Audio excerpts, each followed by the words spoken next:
Hello నమస్తే, నేను మీ వేణుగోపాల్. అందరికీ దీపావళి శుభాకాంక్షలు. నేను నిన్నటి వీడియోలో వ్యవకలనం గురించి తెలియజేశాను.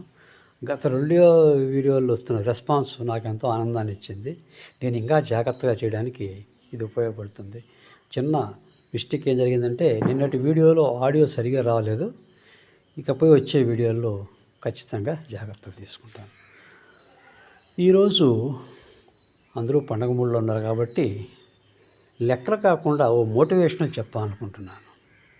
ప్రస్తుతం పిల్లలు కాలంతో పరిగెత్తాలి. ప్రాథమిక దశలో ఏమిటి అనుకుంటున్నారా? ప్రస్తుతం పిల్లల సిలబస్సు ఆ విధంగా ఉంది. ఒక చిన్న ఉదాహరణ ఏమిటంటే, నేను 1981-83 మధ్యలో నేను ఇంటర్ ఎంపీసీ చేశాను. అప్పుడు మాకు మ్యాథమెటిక్స్ ఉండే సబ్జెక్టులు, ఆ చాప్టర్స్ను ఇప్పుడు 8th 9th సిలబస్లో పెట్టారు. అంటే లెక్కేసుకోవచ్చు స్టాండర్డ్స్ను ఎంత పెంచారు. స్టాండర్డ్స్ ఇంత పెంచితే తగినట్టు వీళ్ళు ఆ స్థాయిలో పిల్లలు ఉన్నారా? అది ఆలోచించాల్సిన విషయం.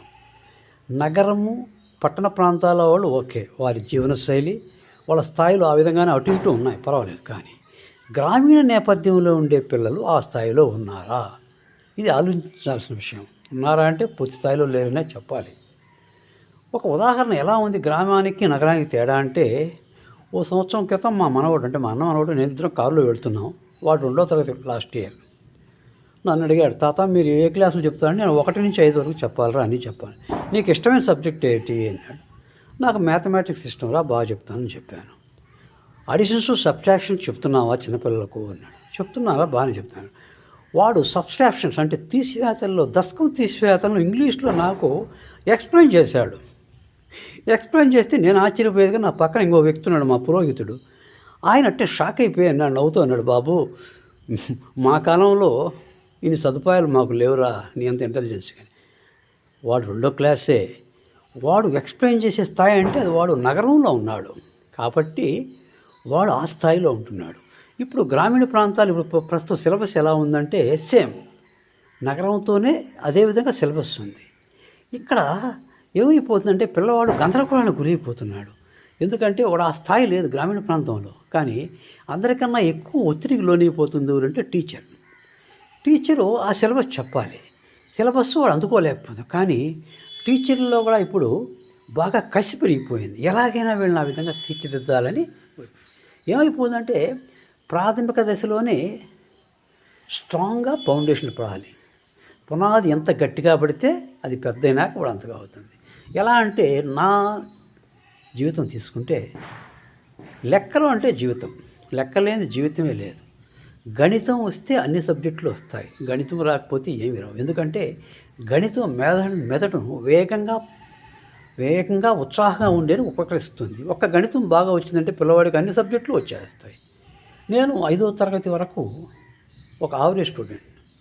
6వ తరగతిలో మా లెక్కల మాస్టర్ సుబ్బరామరాజుని ఫస్ట్ టైం ఆయన విశ్లేషణాత్మక శక్తి ఆ వయసులో నేర్పించాడు. 10 ఏళ్ల వయసులోనే గణితాన్ని ఎలా నేర్చుకోవాలి, ఎంత వేగంగా నేర్చుకొని నేర్పించాడు.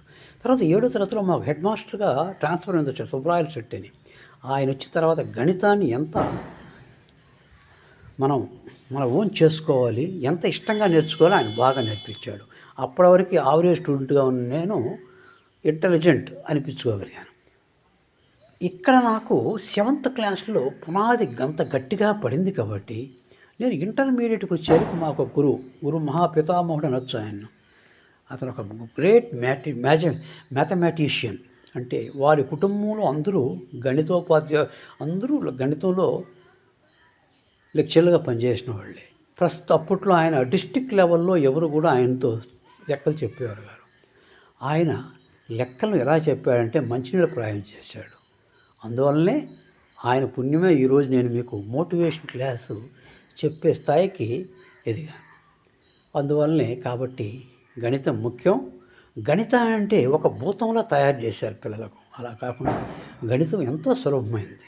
ఎంత సులభమైంది అంటే గణిత మాస్టర్కి కూడా చాలా సులభం. ఎందుకంటే గణితంలో ఒక్కసారి బోర్డు మీద వేసి 2 సార్లు ఎక్స్ప్లెయిన్ చేసి చేసుకుంటే పని అయిపోతుంది. కానీ మిగతా సబ్జెక్టుల వాళ్ళు అలా కాదు.